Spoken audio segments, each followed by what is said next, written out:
Hello and welcome. मैं हूं पराग छापेकर और मेरे साथ इस समय शख्सियत कि उनको देख के अपने आप ही आपस में तैरने लगते हैं। जी हाँ, मैं बात कर रहा हूँ वन एंड ओनली सानुदा की। सानुदा, बहुत बहुत स्वागत है आपका। Thank you. Thank you. नमस्कार नमस्कार। नमस्कार पराग सानुदा। जी। सबसे पहले तो मतलब आपका वीडियो देखा मैंने, जिसमें आप बहुत व्यथित थे आसपास का माहौल देखकर कोरोना के इस पेंडेमिक में।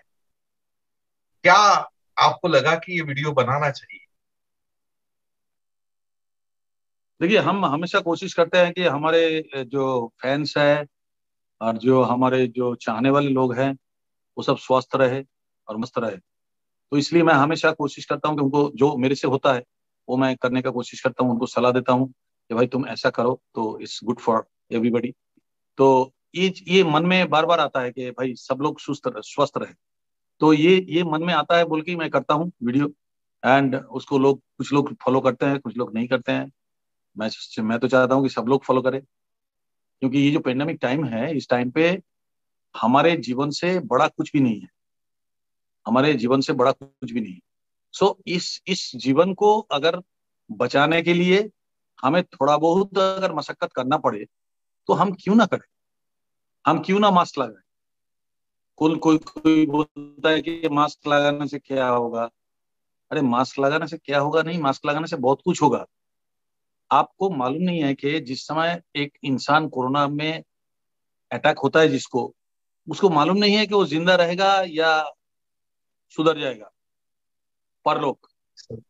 तो इसलिए इतना बड़ा रिस्क ना लेके अगर छोटा सा प्रोटेक्शन की वजह से अगर आपने आपको सैनिटाइज करो या भीड़ भाड़ में ना जाओ या आप मास्क लगा के रहो 24 घंटा, क्योंकि मास्क अभी हवा में फैलता है ये। तो you have to wear this. तो ये जो ख्यालात है ना मेरे मन में, तो मैं कभी कभी डांट के भी बोलता हूँ, कभी कभी प्यार से बोलता हूँ। लोगों को बोलता हूँ कि समझा करो यार, मेरे को कोरोना हो गया, I know what is what. मैं तो सर्वाइव कर गया, अभी आप भी सर्वाइव कर जाओ। अगर आपको बोला कि वैक्सीन लेने के लिए आप वैक्सीन ले। मतलब ये सब। ये था कि मतलब हाँ। पहले वेव के बाद हम लोग भूल ही गए थे हिंदुस्तानी कोरोना नाम की कुछ चीजें, इसलिए आज ये दिन देखना पड़ रहा है कि संभले नहीं संभल रहा है।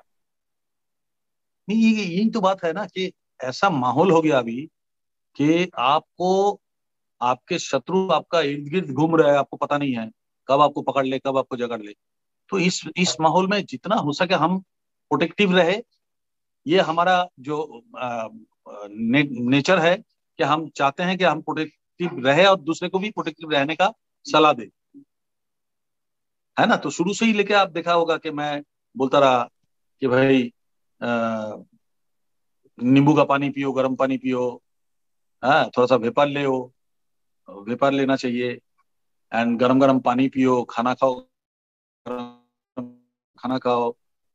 हाँ, मच्छी मटन खाओ, जो वेजिटेरियन खाता है वो वेजिटेरियन का क्या, जो भी खाओ खाओ। लेकिन क्या, साथ में प्रोटेक्शन थोड़ा सा करते रहो। प्रोटेक्शन करने से क्या होगा अपने आप का। अब हाँ।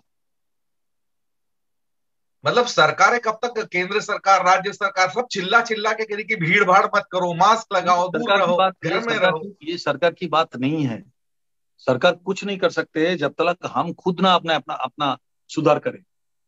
सरकार कुछ नहीं कर सकते। That is totally on our hand. सरकार क्या करेगा।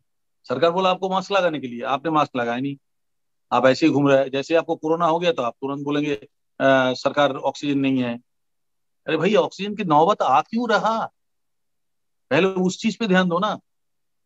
क्या आपको वो ऑक्सीजन लगाने की जरूरत ही नहीं पड़ेगा अगर पहले ही आप मास्क पहन लेते हो। कुछ लोग तो ऐसा ही यहाँ पे मास्क लगा के घूमते रहते हैं।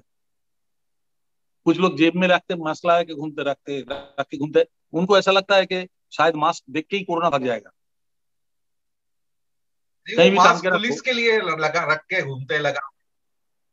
ये मतलब ये बोल के कोई फायदा नहीं है ये सब। दादा मतलब चल चल के ले। इस बोले। पेंडेमिक का सबसे मतलब नुकसान हुआ है। हमारे प्यारे श्रवण जी चले गए, नदीम श्रवण वाले। ये तो मैं सोच भी नहीं सकता। ये तो ऐसा है कि एक सुबह उठे, और हमें पता चला कि हमारे परिवार के किसी का कोई ऑफ हो गया, ऐसा लगता है। तो श्रवण जी के साथ हमारा इतना सालों का एसोसिएशन है। And Nadeem Shravan means Kumar Sanu. जिन्होंने मेरे को पहले मिलाया था वो है गुलशन कुमार। गुलशन कुमार, नादिम श्रवण एंड समीर, ये हम एक परिवार है। हम लोग परिवार की तरह काम किए।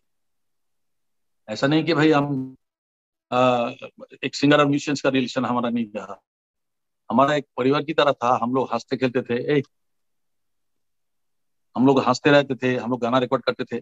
आज अचानक सुना कि श्रवण जी नहीं है, बहुत बड़ा इंडस्ट्री के लिए बहुत बड़ा नुकसान है ये। एंड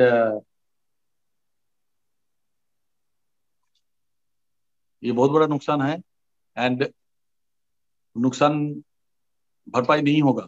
आई थिंक ये नुकसान भरपाई नहीं होगा। एंड इतना बिल्कुल। दुख वाली बात है जो इतना ज्ञानी आदमी था, इतना कुछ हम लोगों को सिखाया सिंगिंग के बारे में। बट ये चीज समय ही ऐसा। दादा, आपका समय कैसा कट रहा है, मतलब कोरोना लॉकडाउन में क्या आपकी दिनचर्या होती है?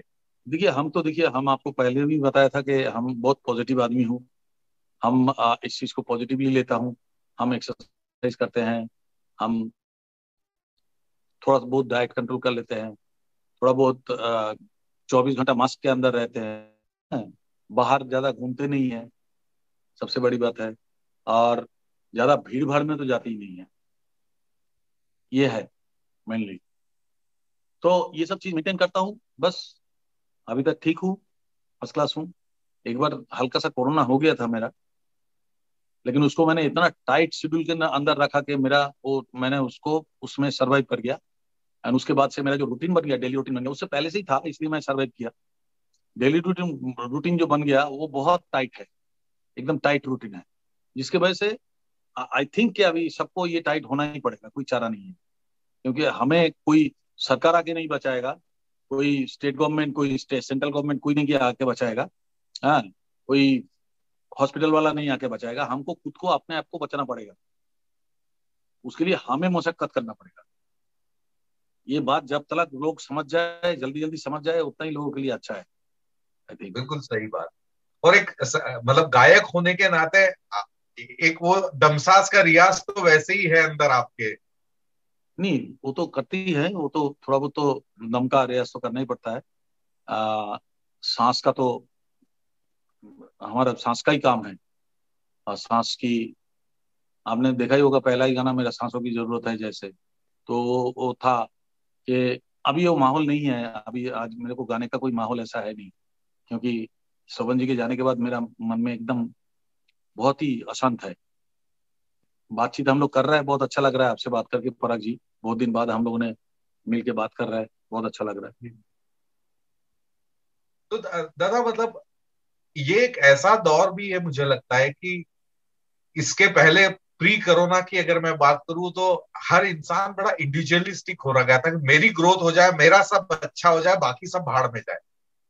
अचानक प्रभु ने कहा कि तू तो ठीक है, तेरा ड्राइवर, तेरा बर्तन वाली, तेरा सबका ठीक होना भी तेरी रिस्पॉन्सिबिलिटी है। अभी ये क्या है कि हम मास्क लगा रहे हैं दूसरे को बचाने के लिए। अपने आप को तो बचा ही रहे हैं, दूसरे को भी बचाने के लिए हम मास्क लगा रहे हैं। तो हमको दूसरे के बारे में सोचना ही पड़ रहा है। हमारे घर में अगर 5 जन रहता है, तो हम अगर मास्क नहीं लगाएंगे तो बाकी 5 जन इफेक्टेड हो जाएगा। तो हमको दूसरे के बारे में सोचने पे मजबूर कर दिया ऊपर वाले ने कि भाई तू खुद नहीं, खुद को तो संभालना ही पड़ेगा, साथ में तेरे को दूसरे को भी संभालना पड़ेगा। And that is the thing, we are doing the same thing. मैं रोज उठ के कुछ ना कुछ वीडियो करके लोगों को बताता हूँ, भाई संभाल के रहो, संभाल के रहो। सब लोग करते हैं। मतलब एक बड़ा कमाल का वो है नेचर का कि इंसान अपने आप को जो बहुत वो समझ रहा था कि हम तो मंगल पे यहाँ भेज रहे हैं, यार हमने तो ना चांद ना, पे भेज दिया, हमने तो ये कर दिया। ऊपर वाले ने पता नहीं क्या, मतलब अनदेखी अदृश्य सी चीज भेजी और इंसान को बता दिया कि उसकी औकात क्या है। सही बात है, एकदम सही बात बोला आपने कि इंसान को समझा दिया कि तेरा औकात क्या है। तू अभी घर से निकल नहीं सकते, ना तू बाजार घूम सकते हैं, तो कुछ भी नहीं कर सकते हैं। हाँ, औकात समझा दिया सबको। अभी अमीर गरीब बोल के कुछ नहीं है, सबको पकड़ रहा है ये बीमारी। हाँ, बहुत सारे अमीर लोगों को देख रहा हूँ, रोज खबर आता है, बहुत सारे अमीर लोग गुजर गया, बहुत सारे लोग सरवाइव कर रहे हैं। तो अभी तो ये सिचुएशन में आप क्या कर सकते हैं, you can't, you have to be careful about that. बिल्कुल सही बात। दादा अभी मैं पीछे एक टीवी पे प्रोग्राम देख रहा था जिसमें कल्याण जी भाई आए थे, और उसमें आपका एक बाइट भी देख रहा था मैं। तो वो कैसा, मतलब वो पूरा घटना अगर फिर बताना चाहे कि क्या वो मोमेंट था, वो क्या रीजन था कि आपका नाम बदलना पड़ा कल्याण जी भाई को। कल्याणी भाई के एक्चुअली क्या है कि बंगाली लोगों का एक प्रॉब्लम होता है कि बंगाली जब हम बात करते हैं, आपको पता चल रहा है कि आई एम बंगाली, तो बंगाली लोगों का एक माइनस पॉइंट होता है कि बंगाली लोग शायद उर्दू नहीं गा सकते, बंगाली लोग शायद ऐसा एक था पहले से। तो परसेप्शन है। हमारे हेमंत दा था, हमारे बपीदा है, अ, इन लोगों का जब गाने होते थे ना, गाने में पता चलता है कि ये बंगाली गा रहा है। तो हमारे जब गाने रिकॉर्ड किया और हमारे जब गाना वो सुनते थे, वो बोलते कि तुम्हारे गाने में इतना उर्दू स्ट्रांग है, लेकिन तुम्हारे नाम की वजह से तुम्हारा माइनस पॉइंट हो रहा है ये, कि यू आर बंगाली। लोग ऐसे ही सोचता है कि बंगाली क्या उर्दू बोलेगा यार, क्या उर्दू बोलेगा। तो तुम्हारा इतना सुंदर डिक्शन है, इतना परफेक्ट डिक्शन है, इतना परफेक्ट तुम उर्दू बोलते हो, बट बात बात करते टाइम नहीं, खाली गाते टाइम। तो उन्होंने बोला कि गाते टाइम जब तुम ऐसा कर सकते हो तो तुम्हारा नाम सानू भट्टाचार्य जी नहीं होना चाहिए। वो उन्होंने कुमार रख के फिर कुमार सानू बोलता है कि कुमार सानू रखने से किसी को पता नहीं चलेगा कि तुम कौन से कास्ट के हो। यूं तो नहीं वो बंगालियों ने बोला कि यार इसको बाहर करो। तो दादा मतलब वो दौर जब कल्याण जी भाई, आनंद जी भाई या लक्ष्मी प्यारे साहब ये सब लोग भी करते थे का, एक लाइव ऑर्केस्ट्रेशन का एक वो होता था, और अब वो पूरा सिंथेटिक धीरे धीरे धीरे धीरे धीरे सिंथेटिक होते जा रहा है। वो आप कैसे देखते हैं, वो लाइव ऑर्केस्ट्रेशन के साथ ज्यादा मजा आता था या ये प्रोग्रामिंग वाले? डेफिनेटली लाइव ऑर्केस्ट्रेशन में गाना गाना बहुत हिम्मत वाली काम होती है, ऐसा आसान बात नहीं है। हम अभी ट्रैक ट्रैक में गाते हैं, हम अभी टेक्नोलॉजी का इस्तेमाल करते हैं, हम एक लाइन को 4 बार ठीक कर सकते हैं। हमारे उस समय जो हम लोग लाइव जो रिकॉर्ड किया, लाइव में क्या होता था कि आपको एक गलती की वजह से 100 म्यूजिशियन आपके ऊपर गाली देगा, क्योंकि वो साथ में बजा रहा है। अगर मैंने मिस्टेक किया तो वो लोग को लगेगा कि हमको दोबारा बजाना पड़ेगा। और अगर कोई म्यूजिशियन मिस्टेक करे तो सिंगर, हम लोग भी उनको देखते थे उठा उठा के, भाई कौन मिस्टेक किया जिसके वजह से दोबारा टेक हो रहा है। तो इसकी वजह से क्या होता था कि हम लोग सब कॉन्शियस रहते थे, बहुत एक्स्ट्रा एफर्ट देते थे दिमाग से। इसीलिए क्या होता है, काम बहुत जबरदस्त होता था और वो दिल तक उतर जाते थे। तो अब वो मतलब मजा नहीं है, उसके लिए हिम्मत भी बहुत चाहिए होता था। हम एक बार सोच के जाते थे कि भाई एक टेक लेंगे, 2 टेक लेंगे, बात खत्म। और होल म्यूजिशियंस भी ऐसा सोचते थे कि भाई एक टेक लेंगे, 2 टेक लेंगे, बात खत्म। तो ये जो बात है ना, ये बात में बहुत चैलेंज हुआ करता था, बहुत ही मतलब हिम्मत वाली काम जिसको बोलते हैं, एंड एक्स्ट्रा आपका दिमाग को उसमें डालना पड़ता था। This is the thing.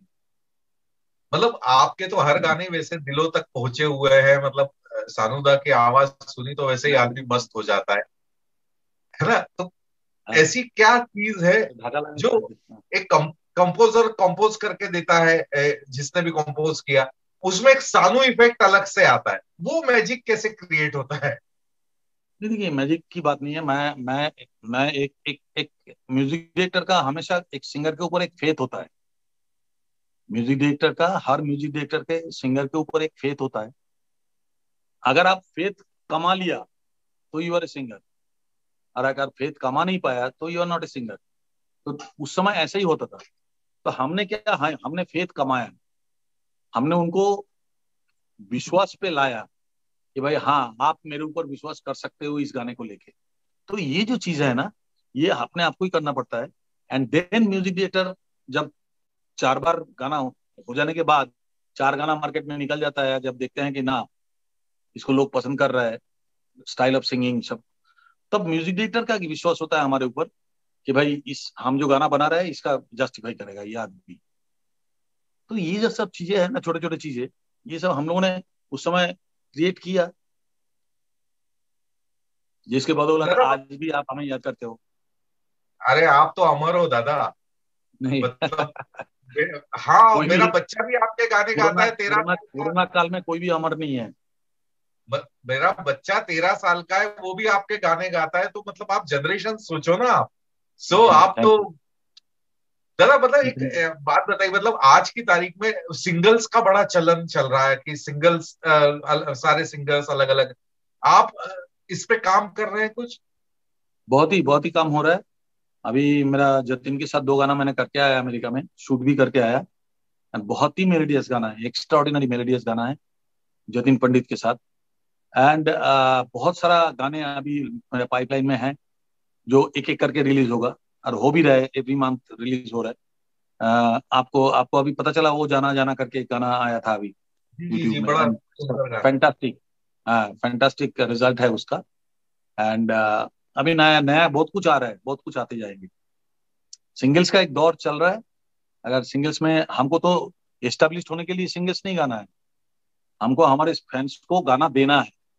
हाँ, उनको मतलब चाहिए, हम लोग उनको इंतजार कर रहे चाहिए, हैं कि कब आएगा। आपको चाहिए, हम आपको गाना दे रहे हैं। हमको हाँ, एस्टेब्लिश होना नहीं है, एस्टेब्लिश हम ऑलरेडी आपके दिल में है। तो ये एक बहुत बड़ी बात है, ऊपर वाले की बहुत बड़ी देन है, ऊपर वाले की बहुत बड़ी आशीर्वाद है कि हम ऑलरेडी आपके दिल में हैं। हम आपको एक अपना नया नया चीज हम आपको,